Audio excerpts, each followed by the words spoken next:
Surveying chapter number 2 के जो previous year में जो क्वेश्चंस आए हुए हैं, ठीक है, 18, 19 ईयर्स में 2019 और 18 में जो क्वेश्चन पूछे गए हैं एग्जाम में, तो उनको आज हम यहाँ पर डिस्कस करने वाले हैं। तो फर्स्ट क्वेश्चन है, what is objective of surveying. Surveying का ऑब्जेक्टिव क्या है? तो ये आया हुआ है आरटीयू 2018 क्वेश्चन में, ठीक है, जो आरटीयू में बेसिक इंजीनियरिंग सब्जेक्ट है उसके अंदर 2018 में इसको पूछा गया है। अब ऑब्जेक्टिव क्या है? ऑब्जेक्टिव है to determine the relative position of the different point on, above and below the earth surface with respect to a reference point. हमारा मेन उद्देश्य क्या है? किसी भी पॉइंट की लोकेशन को डिटरमाइन करना है।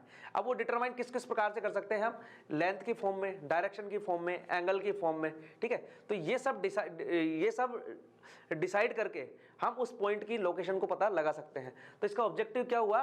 To determine the location of different point on, above and below the earth surface with respect to a reference point in terms of distance, direction and angle और height।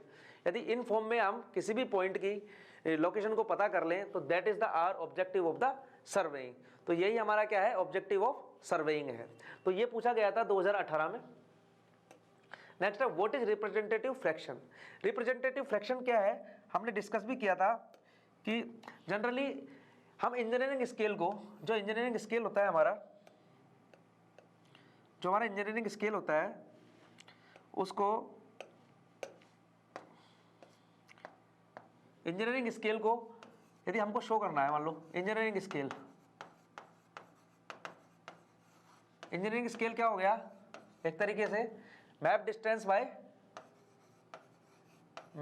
Bye ground distance, map distance by ground distance, ठीक है, distance हो गया, ठीक है।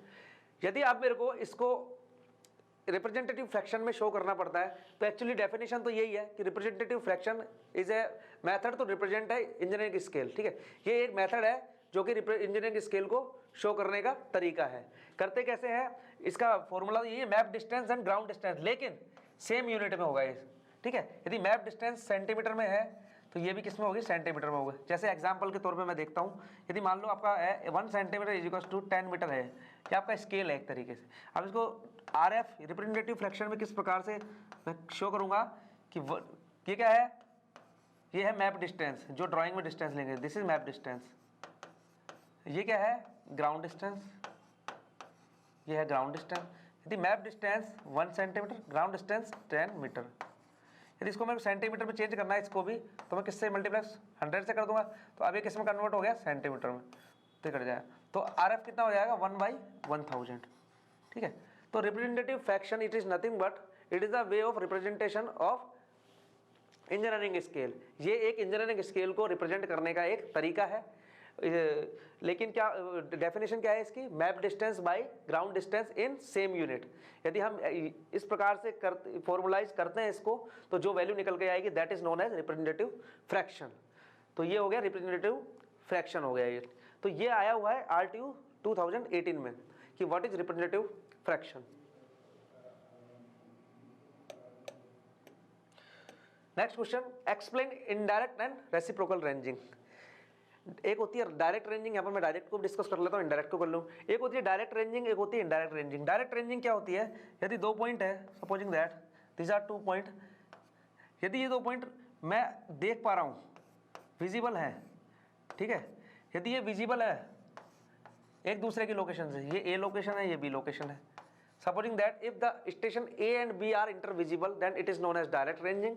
If A and B are not intervisible, यदि A और B इंटरविजिबल नहीं है, ठीक है, यदि मैं इनको देख नहीं पा रहा हूँ आपस में, बिकॉज दिस ये ऑब्स्ट्रक्शन है, ये कोई हिल है बीच में, तो अब क्या है? I am not able to see the station B from A and I am not able to see the station A from B, तो these station are not intervisible. अब ये दोनों स्टेशन इंटरविजिबल नहीं है, तो इस प्रकार की जो रेंजिंग होती है तो हमको रेंजिंग करनी पड़ती है।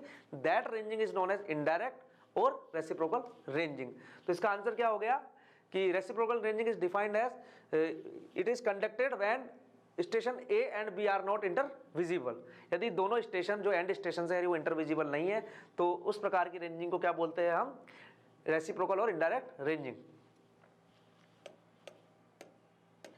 नेक्स्ट क्वेश्चन है what is magnetic declination. Magnetic declination क्या होता है, क्योंकि हमको पता है जो हमारी निडल है वो हमेशा किसको शो करती है, magnetic north and magnetic south. जो फ्रीली जो मूवेबल निडल है वो मैग्नेटिक नॉर्थ और मैग्नेटिक साउथ को शो करती है, ठीक है।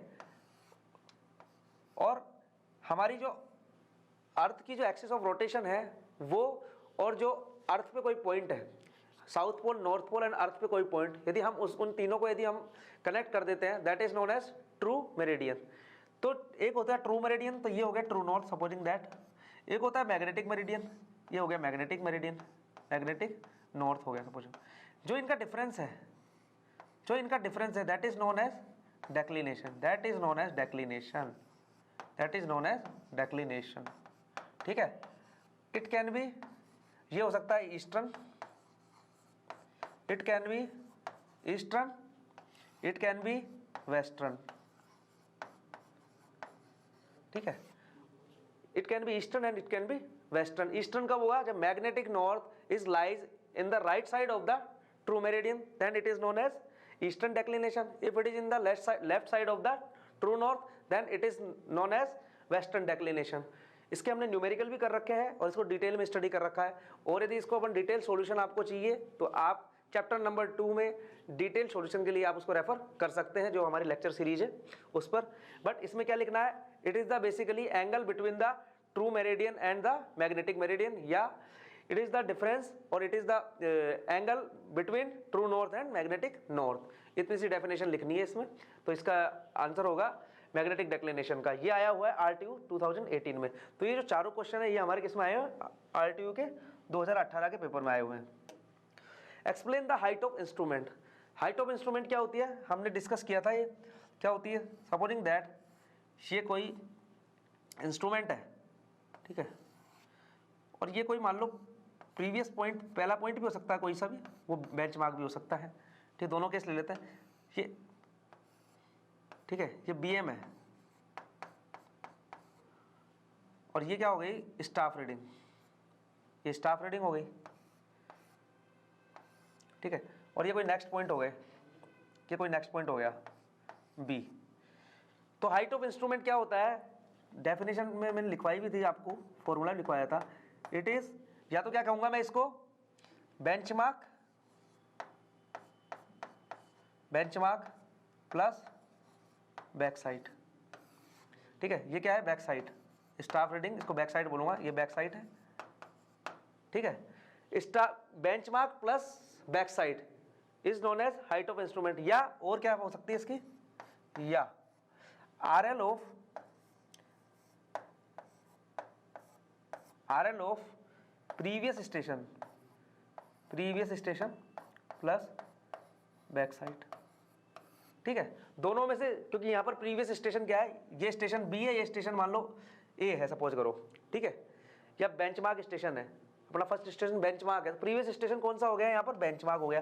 That's why I have written here benchmark, ठीक है। यदि कोई मान लो बीच में लेना हो आपको शिफ्टिंग के बाद, अब यानी इससे आगे शिफ्ट करूंगा मैं कहीं पर, अब मेरे को अगेन हाइट ऑफ इंस्ट्रूमेंट की जरूरत पड़ गई, तो ये क्या हो गया, बैक साइड, ये हो गया पॉइंट, तो इसकी, तो ये क्या हो गया, प्रीवियस पॉइंट क्या है, बी है, तो इस केस में क्या होगा, RL of previous point plus back side, that is known as height of instrument.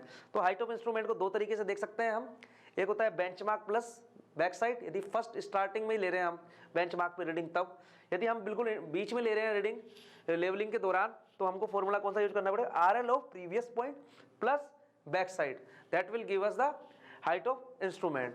तो इससे हमको हाइट ऑफ इंस्ट्रूमेंट मिल जाएगी।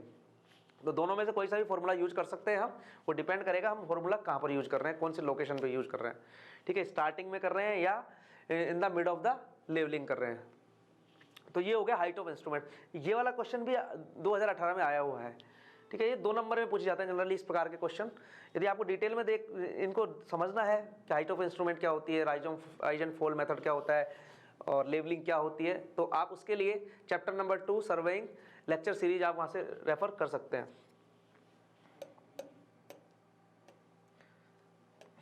नेक्स्ट है what do we mean by surveyor. Surveyor क्या होता है, सर्वेयर एक पर्सन होता है जो कि उस सर्वे के, जो सर्वे कर रहे हैं हम उसको कंडक्ट करता है उस काम को, ठीक है। तो सर्वेयर क्या होता है, एक पर्सन होता है जो कि सर्वे जो हम कंडक्ट कर रहे हैं, कोई सा भी हो सकता है survey, chain survey, compass survey, plane table survey, कोई सा भी, तो उसको कंडक्ट करता है, उसको करता है, that is known as surveyor. ठीक है, सर्वेइंग को करने वाले को ही क्या बोलते हैं हम, सर्वेयर बोलते हैं। तो surveyor is a person who conduct the different types of survey, तो that is known as surveyor. Next है difference between plan and map. हमने डिस्कस किया था कि जो प्लान और मैप में एग्जैक्ट तो कोई डिमार्केशन लाइन नहीं है, बट जो प्लान होता है इसमें हम लार्ज स्केल यूज करते हैं, लार्ज स्केल, और मैप में हम क्या करते हैं, स्मॉल स्केल यूज करते हैं, स्मॉल स्केल यूज कर सकते हैं। ठीक है, किसी कंट्री, किसी डिस्ट्रिक्ट, किसी स्टेट का तो क्या होता है, हमेशा मैप्स होता है, बिल्डिंग या हमारे जो घर होते हैं, फ्लैट्स होते हैं, उनका क्या होता है, हमेशा प्लान होता है। तो प्लान में ज़्यादा इन्फॉर्मेशन यदि हमको चाहिए तो हमको क्या बनाना पड़ता है, प्लान बनाना पड़ता है। यदि हमको कम इन्फॉर्मेशन दिखानी है, ठीक है, क्योंकि एरिया बहुत बड़ा होता है मैप का, इसलिए इन्फॉर्मेशन ज़्यादा हम शो नहीं कर पाते हैं। ठीक है, डिटेल इन्फॉर्मेशन दिखानी है तो प्लान यूज करेंगे, और यदि कम इन्फॉर्मेशन दिखानी है लार्ज एरिया के लिए, उसको क्या बोलते हैं, मैप बोलते हैं। तो मैप में स्मॉल के स्केल क्या होता है, स्मॉल होता है, जबकि जो प्लान होता है उसमें स्केल क्या होता है, लार्ज होता है। But exactly there is no demarcation line between plan and maps. तो डिमार्केशन हमने ही क्रिएट किया है, वो ओनली क्या है, स्केल। तो उसको स्केल के बेस पे हम बता सकते हैं कि जहाँ स्मॉल स्केल यूज करेंगे उसको मैप बोलते हैं, लार्ज स्केल के जहाँ यूज करेंगे उसको क्या बोलते हैं, प्लान बोलते हैं। तो ये हो गया difference between the plans and maps. Next है write different types of chain in surveying. हमने पढ़ा था सर्वे में कितने टाइप्स की चेन होती है, 5 टाइप की चेन होती है, मैट्रिक चेन, इंजीनियर्स चेन, सर्वे चेन, रेवेन्यू चेन। ठीक है, तो इस प्रकार की 4 से 5 टाइप की चेन होती है, जो कि हमने डिटेल में स्टडी करी थी। तो वहाँ से हम इनको डिटेल में स्टडी कर सकते हैं। यहाँ पर बता देता हूँ generally chain, metric chain, metric chain, ठीक है, इंजीनियर्स चेन,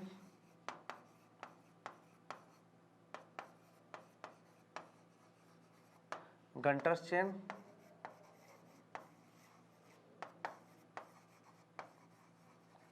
रेवेन्यू चेन,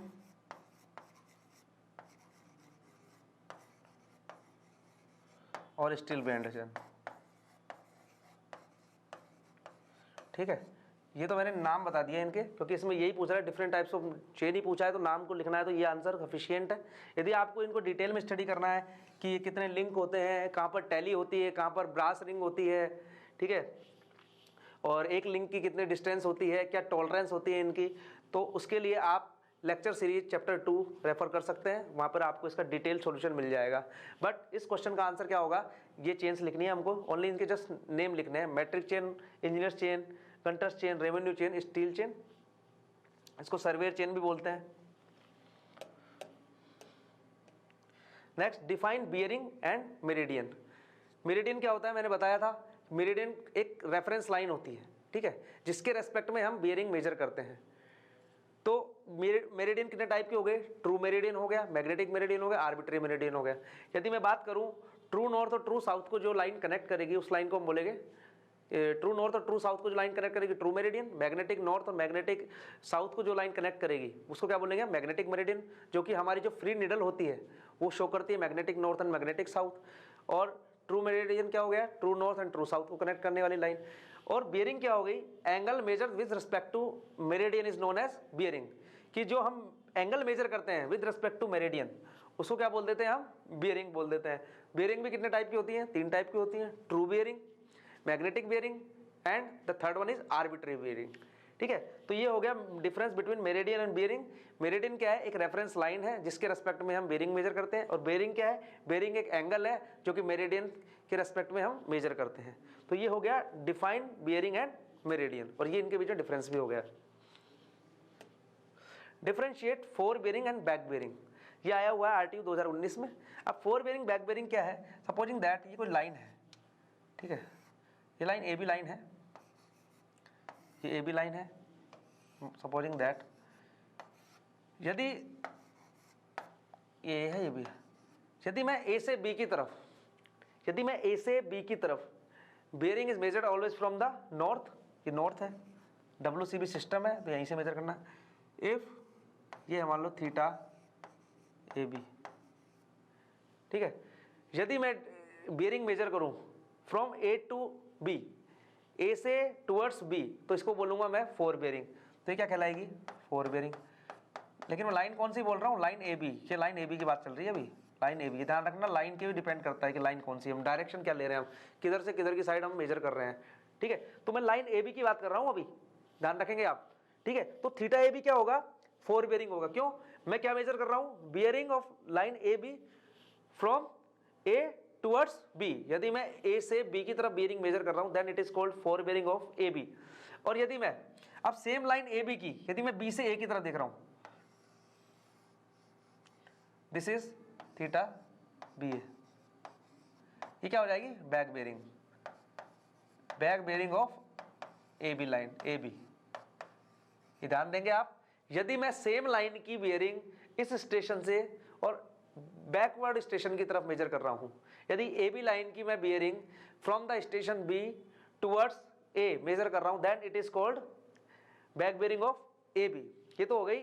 और यदि अब मैं इसी लाइन को बोलूं कि अब मेरे को लाइन बी ए के बारे में बताओ आप, अब लाइन बी ए के बारे में बताओ, तो अब जो थीटा बी ए है वो तो फोर बेरिंग कहलाएगी, क्योंकि bearing taken from B towards A is known as the fore bearing of B ए।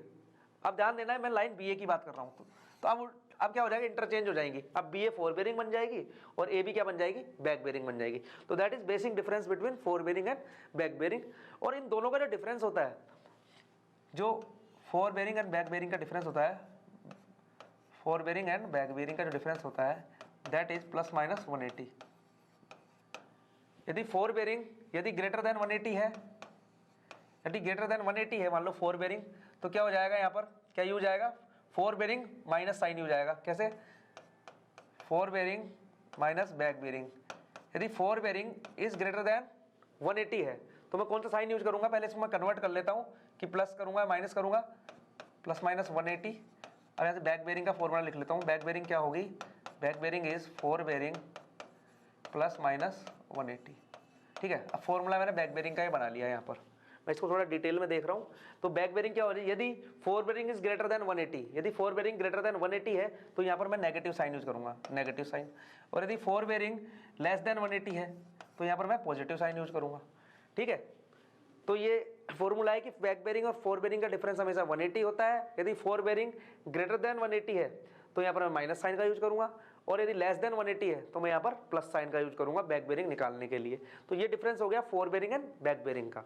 और हमने ये भी देख लिया फोर बेरिंग बैक बेरिंग क्या होती है। यदि आपको इसको और डिटेल में स्टडी करना है, तो again you just need to refer lecture series chapter number 2 surveying, तो वहाँ पर आप इसको डिटेल में स्टडी कर सकते हो। तो ये हो गया differentiate fore bearing and back bearing. ये किस में पूछा गया है? RTU 2019 में। नेक्स्ट है convert whole circle bearing to quadrantal bearing और रिड्यूस बेरिंग। ये भी 2018 में पूछा गया है कि जो होल सर्किल बेरिंग है उसको क्वाड्रेंटल बेरिंग में कन्वर्ट करना है आपको। ठीक है, होल सर्किल टू क्वाड्रेंटल मतलब WCB टू QB और RB। ठीक है, इसमें कन्वर्ट करना है। तो हमने देखा था किस प्रकार से कन्वर्ट करते हैं हम, तो हम वन बाय वन करके देखते हैं। क्वेश्चन क्या है? क्वेश्चन तो है 54 डिग्री 40 मिनट्स। ये किस में दी हुई है? This is WCB। ये किस में दी हुई है? ये भी WCB में। ये दोनों WCB में दी हुई है। तो इसको किस में करना है? QB में कन्वर्ट करना है। तो एक बार इसको हम ड्रॉ कर लेते हैं दोनों को। तो 54 डिग्री कौन से क्वाड्रेंट में होगा? फर्स्ट क्वाड्रेंट में होगा, 90 से कम। तो ये हो गया 54 डिग्री 40 मिनट। ठीक है, हमने बात करी थी कि WCB is always measured from the north. WCB system में जो बियरिंग होती है हमेशा नॉर्थ से मेजर करते हैं। अब ये 90 से कम है, तो ये कौन से क्वाड्रेंट में होगा? फर्स्ट क्वाड्रेंट में होगा। तो मैंने यहाँ पर, ठीक है, इस लाइन की, मान लो OA लाइन है सपोजिंग दैट, इस लाइन की बियरिंग 54 डिग्री 40 मिनट्स दी हुई है, मैंने शो कर दी। अब इस लाइन को मेरे को शो करना है किसमें? QB सिस्टम और RB सिस्टम। हमने बात करी थी QB या RB सिस्टम में जो रीडिंग होती है या तो स्टार्ट होती है कहाँ से? नॉर्थ से, या होती है साउथ से, जो भी पास में होता है। तो इस पॉइंट के, इस लाइन के, इस पॉइंट के या इस लाइन के पास में कौन है? नॉर्थ ही है। ठीक है, तो क्या होगा इसकी? North towards east. ठीक है, क्योंकि फर्स्ट क्वाड्रेंट में हमने बात करी थी फॉर जो WCB एंड QB सिस्टम होता है वो दोनों इक्वल होते हैं। तो इसमें क्या हो जाएगा, हमने बात करी थी थीटा A एंड थीटा 1, जब हमने लेक्चर लिया था, हमने जो इस टॉपिक का जब हमने लेक्चर सीरीज में डिस्कस की थी, तो हमने बात करी theta A equal to theta 1 in first quadrant. तो इसको कैसे लिखेंगे, नॉर्थ एंगल कितना है, सेम रहेगा, theta A equal to theta 1 54 degree 40 minutes and towards east, east की तरफ। ठीक है, तो इसका आंसर हो गया north towards east 54 degree 40 minutes. ठीक है, तो ये हो गया क्वाड्रेंटल बेयरिंग या रिड्यूस बेयरिंग सिस्टम में WCB टू क्वाड्रेंटल बेयरिंग। तो ये तो हो गया पहला केस। अब सेकंड केस लेते हैं हम, सेकंड केस डिस्कस करते हैं। सेकंड केस क्या है, अब ये जो एंगल दे रखा है वो 90 से ज़्यादा है लेकिन 180 से कम है, इसका मतलब ये सेकंड क्वाड्रेंट में लाई करेगी। तो सेकंड क्वाड्रेंट में बना लेते हैं इसको। तो सेकंड क्वाड्रेंट में ये कितना हो गया, क्योंकि WCB सिस्टम में दिया हुआ है तो कहाँ से मेजर करेंगे, ऑलवेज नॉर्थ से। ठीक है, ये वो मान लो, ये A पॉइंट मान लो, ये O मान लो। ठीक है, कितना दे रखा है 114 डिग्री एंड 24 मिनट्स। अब मेरे को इसको चेंज करना है RB सिस्टम या क्वाड्रेंटल बेयरिंग सिस्टम में। तो हमने वहां पर डिस्कस किया था, इसको मैंने क्या लिखा था, मान लो थीटा 2, यहां पर मैं थीटा 2 लिख रहा हूं। और क्वाड्रेंटल बेयरिंग में कौन सा होगा, या तो नॉर्थ से या साउथ से। दूसरे क्वाड्रेंट में कहां से आएगी रीडिंग, हमेशा साउथ से, क्योंकि इस क्वाड्रेंट का नाम है साउथ ईस्ट क्वाड्रेंट। तो कौन पास है इस वाली लाइन के, साउथ पास है, इसलिए रीडिंग कहां से स्टार्ट होगी, साउथ से। तो साउथ से स्टार्ट करता हूं मैं, मान लो इसको मैंने बोल दिया था थीटा B। ठीक है, तो इसकी रीडिंग कितनी होगी, साउथ टुवर्ड्स ईस्ट कितना, थीटा B। ये हो गया इसका आंसर थीटा B। अब थीटा B कैसे निकालेंगे, थीटा B किससे निकालेंगे, ये टोटल कितना है 180, टोटल 180 में से यदि मैं ये माइनस कर दूं ये वाला थीटा 2, यदि मैं थीटा B कितना हो जाएगा, यदि टोटल 180 में से मैं 180 माइनस थीटा 2 कर दूं तो क्या आ जाएगा, थीटा B आ जाएगा। तो कितना हो गया 180 माइनस थीटा 2 कितना है 114 डिग्री 24 मिनट, 24 मिनट।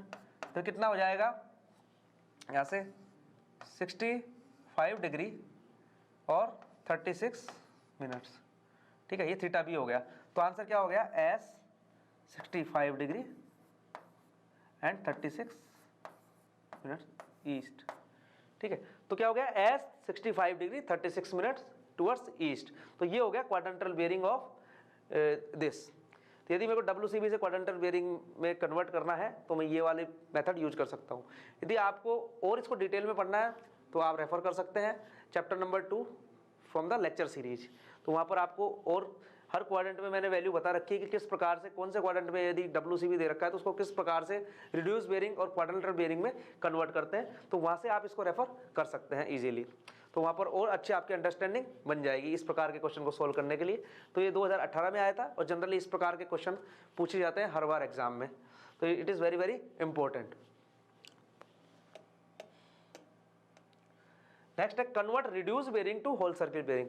अब जो क्वेश्चन आया था वो आया था कि रिड्यूस बेयरिंग से होल सर्किल बेयरिंग में किस प्रकार से कन्वर्ट करते हैं। सेकंड ये आया था 2019 में। तो देखते हैं। तो फर्स्ट क्वेश्चन है नॉर्थ 38 डिग्री 28 मिनट्स। तो सबसे पहले मैं क्या करूंगा, इसका डायग्राम बना लूंगा फर्स्ट वाला। ठीक है, फर्स्ट वाला डायग्राम बनाता हूं मैं। 38 डिग्री 28 नॉर्थ, ये नॉर्थ है, ये ईस्ट है। तो ये हो गया नॉर्थ, ये हो गया ईस्ट। कितना है, नॉर्थ टुवर्ड्स ईस्ट, नॉर्थ से ईस्ट कितना 38 डिग्री। तो यहां तक हो जाएगा 38 degree, 38 degree.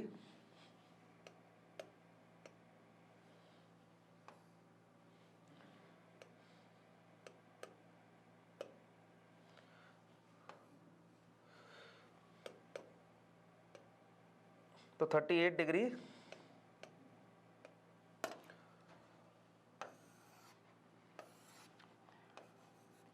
North towards east 38 degree 28 minutes. ठीक है, तो ये हो गया 38 डिग्री 28 मिनट्स हो गया नॉर्थ टू ईस्ट। अब मेरे को इसको कन्वर्ट करना है किसमें, WCB में। तो हमको पता है जो फर्स्ट क्वाड्रेंट होता है उसमें इसको मान लिया मैंने थीटा 2 और इसको मान लिया थीटा ए। तो फर्स्ट क्वाड्रेंट में क्या होता है, theta A is equal to theta 2 या थीटा 1, जो भी माने हम इसको, थीटा 1 भी मान सकते, थीटा 1, ठीक है। फर्स्ट क्वाड्रेंट में डब्ल्यू सी बी और क्यू बी इक्वल होते हैं, W C B equals to Q B. हमने बात करी थी कि फर्स्ट क्वाड्रेंट में कोई सी भी वैल्यू दोनों इक्वल होते हैं, इसलिए फर्स्ट क्वाड्रेंट में भी कहा नॉर्थ से स्टार्ट करेंगे और कहाँ तक, लाइन तक, तो सेम वैल्यू आ जाएगी। यदि ये थीटा 1 है, ठीक है, ये थीटा 1 की वैल्यू है और मेरे को थीटा ए निकालना है, ये थीटा ए सपोजिंग दैट, तो theta A is equal to theta 1 हो जाएगा। तो आंसर क्या आ जाएगा इसमें, फर्स्ट वाला आंसर क्या आ जाएगा, एज इट इज आ जाएगा। आंसर क्या हो गया, 38 डिग्री 28 मिनट्स, ठीक है। तो पहला आंसर हो गया 38 डिग्री 28 मिनट्स, क्योंकि जो फर्स्ट क्वाड्रेंट है उसमें W C B and R B या क्यू बी इक्वल होते हैं, तो ये हो गया फर्स्ट। सेकंड है एस टू डब्ल्यू। अब सेकंड है, जैसे क्वेश्चन में दे रखा है बस वैसे हमको ड्रॉ करना है डायग्राम, बस डायग्राम ड्रॉ करना है। एस टू डब्ल्यू, एस कहाँ पर है, साउथ, टू डब्ल्यू, डब्ल्यू किधर है, इधर, ये ईस्ट हो गया, ये नॉर्थ हो गया। अब साउथ टू वेस्ट कितना, साउथ से वेस्ट कितना, 79 डिग्री 10 मिनट्स, तो कहाँ आएगा, ये आ गया, यहाँ से ये दे रखा है साउथ टू 79 डिग्री 10 मिनट, ठीक है, ये आ गया। तो ये क्या हो गया, ये हो गया किसमें, आरबी में, ये किसमें हो गई, आरबी में। अब मेरे को डब्ल्यूसीबी में चेंज कर रहा है तो कहाँ से करूँगा कैलकुलेट, और हेयर मान लो ये दे रखा है आपको थीटा 3 मान लो सपोजिंग दैट, और मेरे को ये निकालना है थीटा सी।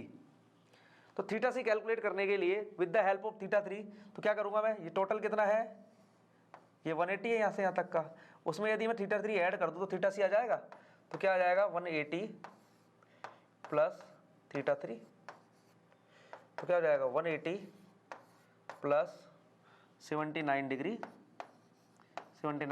10 मिनट्स, तो कितना हो जाएगा ये हो जाएगा 269 डिग्री 10 मिनट्स थीटा सी। तो इसमें इस केस में क्या आ जाएगा आंसर, इस केस में आ जाएगा 269 degree, so 259, it's not 69, it's 59, 259 degree 10 minutes, 259 degree 10 minutes, ठीक है। तो ये आंसर आ गया 259 डिग्री 10 मिनट्स इन डब्ल्यूसीबी सिस्टम, ठीक है। जब भी थर्ड क्वाड्रेंट में बात आएगी तो जो भी हमको क्यूबी या आरबी में जो वैल्यू दे रखी हो, तो हम इसको क्या लिख सकते हैं, डब्ल्यूसीबी में यदि थर्ड क्वाड्रेंट में इस प्रकार से लिखते हैं 180 प्लस रिड्यूस बेरिंग या क्यूबी और क्यूबी, जो भी क्यूबी दे रखा है उसको 180 में ऐड कर देंगे थर्ड सिस्टम में। सेकंड क्वाड्रेंट में क्या करेंगे हम, माइनस कर देंगे, फर्स्ट में एज इट इज हो जाएगी, ठीक है। तो थर्ड क्वाड्रेंट में फॉर्मूला क्या बन गया, 180 plus RB and QB. Formula नहीं तो हम डायग्राम से भी कर सकते हैं इसको, तो डायग्राम से करना ज़्यादा ईजी रहेगा कि ये 180 है यहाँ से यहाँ तक, इसमें ये ऐड कर देंगे तो टोटल वैल्यू आ जाएगी, दैट इज थीटा सी। तो कितना आंसर आएगा 259 डिग्री 10 मिनट्स, तो ये हो गया सेकेंड। थर्ड देखेंगे हम एस, अभी सेकंड क्वाड्रेंट की बात कर रहा है, एस और ई, ठीक है। तो ये हो गया नॉर्थ, ये हो गया ईस्ट, ये हो गया वेस्ट और ये हो गया हमारा साउथ। तो ये बात कर रहा है साउथ से ईस्ट की तरफ कितना एंगल, 45 डिग्री, साउथ से ईस्ट की तरफ ये ऐसे कर रहा है, ये कर रहा है 45 डिग्री 47 मिनट। मैंने सपोजिंग दैट ये है थीटा 2 है, सपोजिंग दैट ये थीटा 2 दे रखा है आपको, और मेरे को कैलकुलेट क्या करना है, डब्ल्यूसीबी। डब्ल्यूसीबी कहाँ से मेजर करते हैं, नॉर्थ से। WCB is always measured from the north, और क्यूबी या RB either measured from the north और south, whichever is nearer, जो भी पास में होगा या नॉर्थ और साउथ में से वहाँ से स्टार्ट करते हैं, और टूवर्ड्स ईस्ट और वेस्ट। तो कहाँ करेंगे हम, ईस्ट की तरफ, ईस्ट की तरफ दे रखा है एस टूवर्ड्स ईस्ट कितना 45 डिग्री 47। अब मेरे को निकालना है थीटा बी सपोजिंग दैट, तो थीटा बी कितना होगा, ये टोटल कितना है यहाँ से यहाँ तक का 180, ये 180 है, उसमें से यदि मैं ये माइनस कर दूँ थीटा 2 तो आ जाएगा थीटा बी, तो 180 माइनस थीटा 2, या क्या फॉर्मूला बन गया, और W C B is equals to 180 minus reduce bearing या क्वाड्रेंटल बेरिंग, ठीक है। जो भी आपको क्वाड्रेंटल बेरिंग या रिड्यूस बेरिंग दे रखी है, ये दे रखी है इसे, उसको 180 में से माइनस कर दूंगा मैं, यदि वो साउथ और ईस्ट क्वाड्रेंट में है तो क्यूबी या आरबी की QB या RB की वैल्यू यदि सेकंड क्वाड्रेंट में है तो 180 में से माइनस कर दूंगा तो मेरे को WCB में वैल्यू मिल जाएगी। ठीक है, फर्स्ट क्वाड्रेंट में क्या है, दोनों इक्वल होती है। नेक्स्ट है नॉर्थ टू वेस्ट, तो ये कितना हो जाएगा, इसको निकाल लेते हैं अभी 180 में से। तो कितना हो गया 180 माइनस कितना है 45 डिग्री 47 मिनट।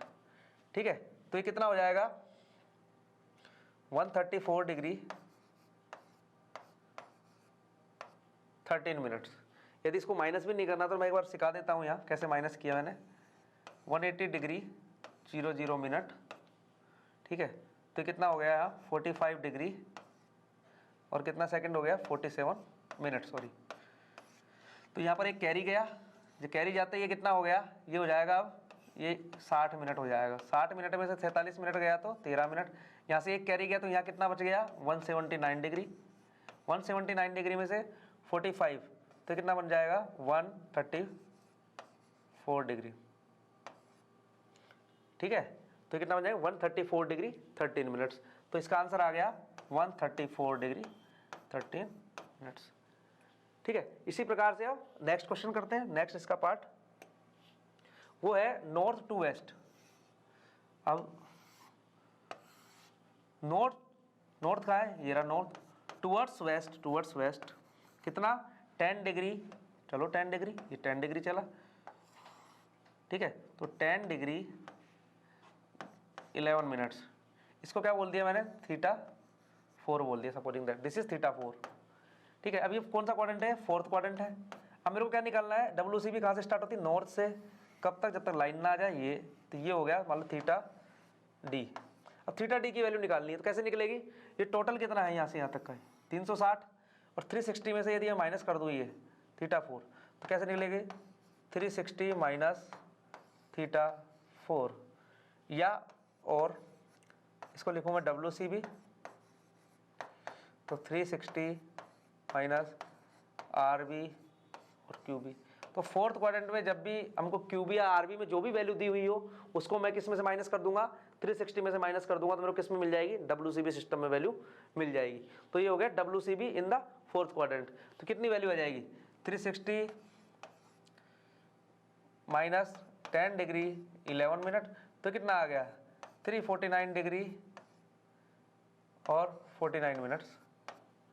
ठीक है, 349 डिग्री एंड 49 मिनट्स, तो ये हो जाएगा इसका आंसर 349 डिग्री एंड 49 मिनट्स। तो ये हो गया WCB से QB और QB से WCB में किस प्रकार से हम कन्वर्ट कर सकते हैं, इंटर कन्वर्जन। ठीक है, ये तो एक क्वेश्चन हो गया, उसको मैंने यहाँ बता दिया। यदि आपको और डिटेल में स्टडी करना है इसको और आपको और भी काफ़ी प्रकार के क्वेश्चन करने हैं इससे रिलेटेड, तो अपनी लेक्चर सीरीज चैप्टर 2 की सर्वेइंग की आप वहाँ पर रेफर कर सकते हैं उसको। वहाँ पर डिटेल सॉल्यूशन और भी काफ़ी न्यूमेरिकल के दे रखे हैं और इसका जो कंसेप्ट है वो और डिटेल में वहाँ पर शो कर रखा है, तो वहाँ से आप इसको रेफर कर सकते हैं। तो नेक्स्ट क्वेश्चन देखते हैं। नेक्स्ट क्वेश्चन है what is local attraction and how it is detected and eliminated. ये किस में आया हुआ है, ये आया हुआ है RTU 2018 में, कि लोकल अट्रैक्शन क्या है। लोकल अट्रैक्शन क्या होता है, बेसिकली ये एक टर्म है जो एक एरर को शो करती है, किसमें, कंपास सर्वे में। ये होती क्यों है, जो वहाँ पर आसपास में जब हम सर्वे करते हैं तो वहाँ पर कोई ऐसी चीज़ ना हो जिससे कि मैग्नेटिक फील्ड जनरेट हो रहा हो या कोई भी मैग्नेटिज्म वहाँ पर क्रिएट हो रहा हो, ताकि जो उसमें निडल होती है वो एरर शो ना करे। यदि लोकल अट्रैक्शन वहाँ पर होगा तो क्या होगा, जो हमारी निडल है उसको वो एग्जैक्ट रीडिंग या ट्रू रीडिंग शो नहीं करने देगा। ठीक है, तो लोकल अट्रैक्शन एक टर्म है, या कह सकते हैं ये एक प्रकार का एरर है, जो कि कोई भी ऐसी चीज़ जो कि मैग्नेटिक फील्ड या मैग्नेटिज्म जनरेट करती है, ताकि जो हमारी निडल है वो एक्चुअल रीडिंग या ट्रू रीडिंग शो ना करे और कुछ एरर शो करे, that is known as local attraction. ठीक है, अब हाउ इट इज डिटेक्टेड, यदि फोर बेयरिंग और बैक बेयरिंग की वैल्यू, यदि फोर बेयरिंग और बैक बेयरिंग का डिफरेंस 180 नहीं आता है, यदि फोर बेयरिंग और बैक बेयरिंग की वैल्यू 180 नहीं आती है, तो क्या ये हम डिटेक्ट कर सकते हैं। इसका मतलब वो स्टेशन लोकल अट्रैक्शन से अफेक्टेड है। ठीक है, तो ये हो गया डिटेक्ट करने का तरीका। और एलिमिनेट करने के लिए थ्री टाइप्स के मेथड्स हैं, वो हम एम्प्लॉय करके और उन एरर को रिमूव भी कर सकते हैं, ठीक है। तो वो थ्योरेटिकल मेथड है जो कि मैंने लेक्चर सीरीज में डिस्कस कर रखे हैं, उनके न्यूमेरिकल्स में मैंने कर रखे हैं, ठीक है। तो लोकल अट्रैक्शन क्या हो गया, ये एक प्रकार की टर्म है जो कि एक एरर को शो करती है। वो एरर किस कारण से होता है, वो एरर होता है बिकॉज ऑफ द कोई भी ऐसी चीज जो मैग्नेटिक फील्ड जनरेट करती हो या मैग्नेटिज्म जनरेट करती हो, जैसे स्टील वायर, आपकी वॉच हो गई, या कोई अंडरग्राउंड कोई पाइपलाइन जा रही है आयरन की, ठीक है। कोई भी चीज हो सकती है कि जो कि मैग्नेटिज्म जनरेट कर रही हो या मैग्नेटिक फील्ड क्रिएट कर रही हो, ताकि जो हमारी निडल होती है, मैग्नेटिक निडल, वो एग्जैक्ट जो मैग्नेटिक मेरिडियन हो वो शो ना करे, ठीक है। जो मैग्नेटिक नॉर्थ और मैग्नेटिक साउथ में जो निडल हमारी हमेशा ठहरनी चाहिए, शो करनी चाहिए, वो कुछ एंगल पे उसमें एरर शो करेगी यदि ये लोकल अट्रैक्शन वहां पर होगा तो, ठीक है। ये हो गया लोकल अट्रैक्शन। नेक्स्ट है right a short notes on total station. अब टोटल स्टेशन क्या है, हमने इसको डिटेल में पढ़ा है हमारे लेक्चर सीरीज में, तो यहाँ पर हम ब्रीफ में बताते हैं। जो टोटल स्टेशन है ये एक, जिसे कहते हैं ना, आधुनिक इंस्ट्रूमेंट है, ठीक है। लेटेस्ट इंस्ट्रूमेंट है सर्वे में जो कि यूज होता है। ये बेसिकली ईडीएम एंड जो हमारी डिजिटल थियोडलाइट है उसका कॉम्बिनेशन है, ठीक है। तो it is a combination of the EDM electronic distance measurement and electronic theodolite. तो ये दो चीजों का कॉम्बिनेशन है, ईडीएम का हो गया एंड इलेक्ट्रॉनिक थियोडलाइट का हो गया, ठीक है। इसके अंदर माइक्रो प्रोसेसर होता है, इसके अंदर इलेक्ट्रॉनिक नोटबुक होती है, ठीक है। तो ये इसके क्या हो गए, कंपोनेंट हो गए। ये डाटा को भी पूरा रिकॉर्ड रखती है। तो इस प्रकार से हम इसको ब्रीफ में डिस्कस कर सकते हैं। और यदि आपको इसको डिटेल में डिस्कस करना है तो आप हमारी लेक्चर सीरीज है सर्वेइंग चैप्टर में टोटल स्टेशन के नाम से, तो वहाँ पर आप इसको रेफर कर सकते हैं। तो वहाँ पर आपको इसका डिटेल सॉल्यूशन मिल जाएगा कि टोटल स्टेशन होता क्या है इन डिटेल, तो वहाँ से आप इसको रेफर कर सकते हो। बट यदि इन शॉर्ट बोलूँ तो it is a combination of the electronic distance measurement device and electronic theodolite. ये डिस्टेंस, एंगल, हाइट, ये सब कुछ मेजर कर लेती है, मैप भी बना देती है यदि हम, और इसमें डेटा यदि स्टोर हो जाए तो आप उसको अनलोड भी कर सकते हैं, उससे आप मैप, कंटूरिंग वगैरह भी कर सकते हैं, ठीक है। तो ये एक लेटेस्ट इक्विपमेंट है and it is a combination of the EDM plus electronic theodolite. तो ये हो गया short notes on total station. Next है डिफाइन लेवलिंग। लेवलिंग क्या है, levelling is a branch of surveying in which we have to determine the elevation of different point above the earth level or below the earth level with respect to a fixed point which is known as datum or benchmark.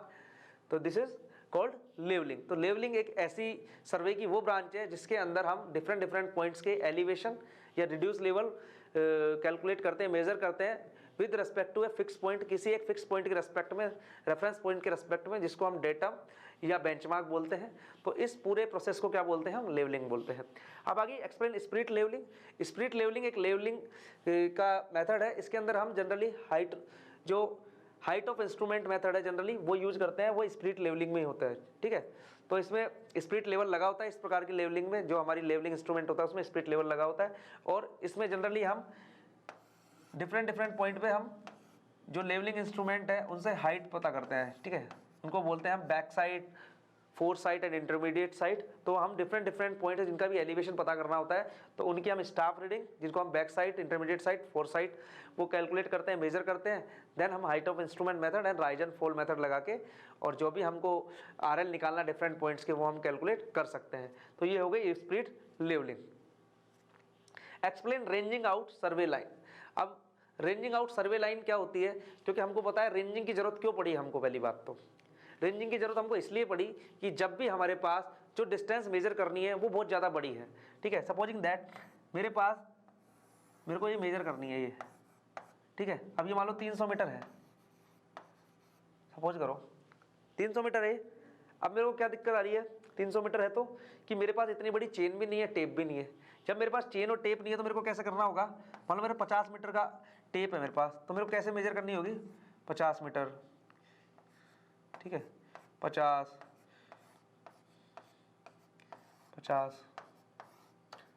ठीक है। तो 50 करके मेरे को ये 6 part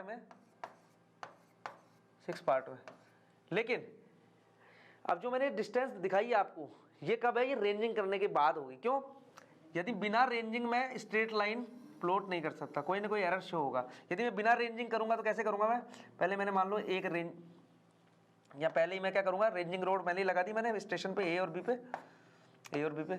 अब मैं पहले जैसे डिस्टेंस मेजर करी मैंने, तो मान लो यहाँ तक कर ली। अब दूसरी जब मैं डिस्टेंस बिना रेंजिंग के कर रहा हूँ तो मैं कैसे मेजर करूँगा, तीसरी हो सकता है ये यहाँ चले जाए, ठीक है, चौथी फिर ऐसे आ जाए, ठीक है। तो ये मैं, तो इसमें क्या होगा, जो ये पॉइंट्स है सारे, ये इंटरमीडिएट पॉइंट्स, ये क्या है, ये अलाइंड नहीं है, कोलिनियर नहीं है, जबकि डिस्टेंस कैसे मेजर होनी चाहिए थी, बिल्कुल स्ट्रेट। लेकिन मैंने रेंजिंग करी नहीं, तो रेंजिंग क्यों नीड पड़ी मेरे को, रेंजिंग की इसलिए रिक्वायरमेंट पड़ी, first of all to set out the intermediate point, to establish the intermediate point.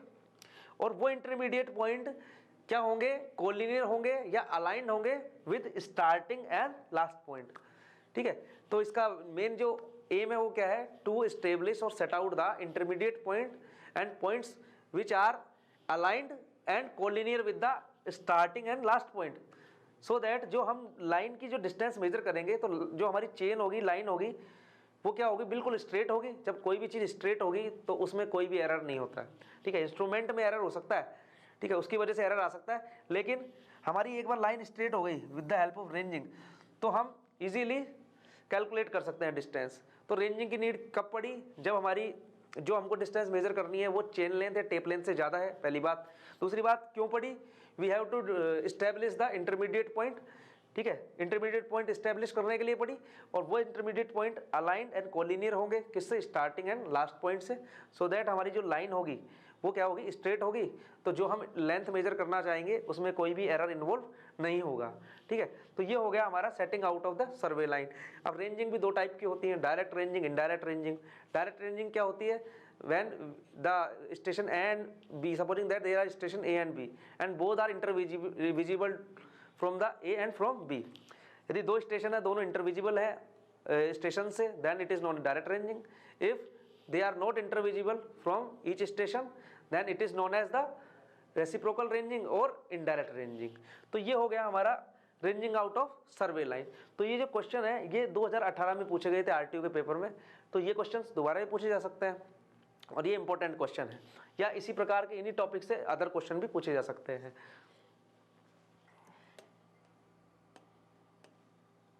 Next, what are the basic system of notation of bearing.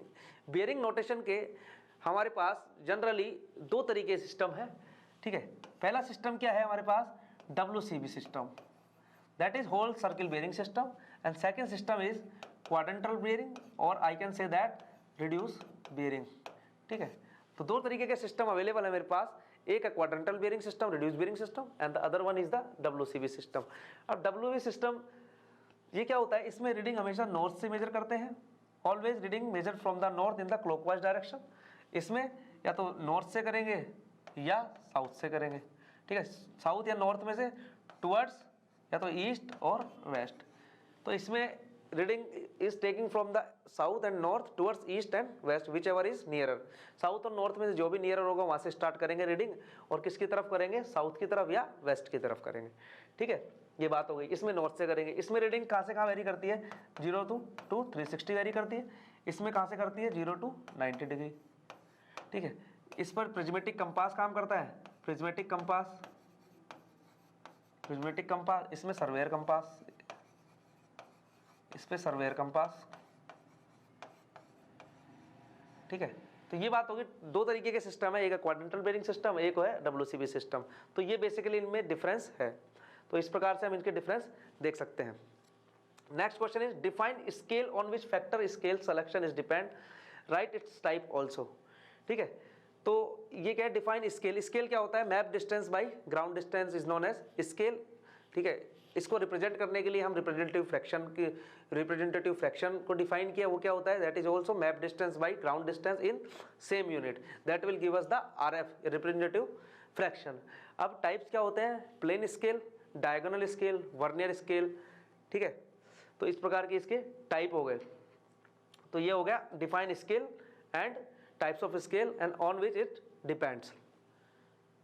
Next है discuss various types of tapes used in surveying.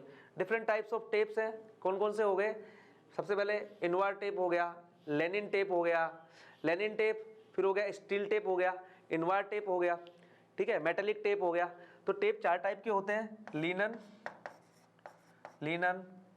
Metallic steel and Invar tape. ठीक है, ये 4 type के tape हैं generally जो हमारे use होते हैं सर्वेइंग में।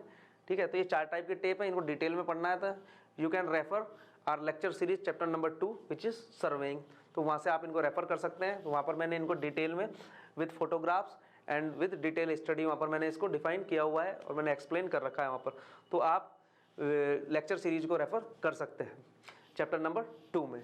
तो ये हो गया जनरली, ये क्वेश्चन पूछा गया है, ये जनरली ये क्वेश्चन शायद 19 लास्ट ईयर ही पूछा गया था और ये क्वेश्चन भी लास्ट ईयर पूछा गया था। बट इसी प्रकार के क्वेश्चन हमारे जनरली पूछे जाते हैं, इनसे रिलेटेड पूछे जाते हैं। हो सकता है इसका लार्ज क्वेश्चन है, मीडियम क्वेश्चन पूछा जाए, इसका स्मॉल क्वेश्चन पूछ लिया जाए।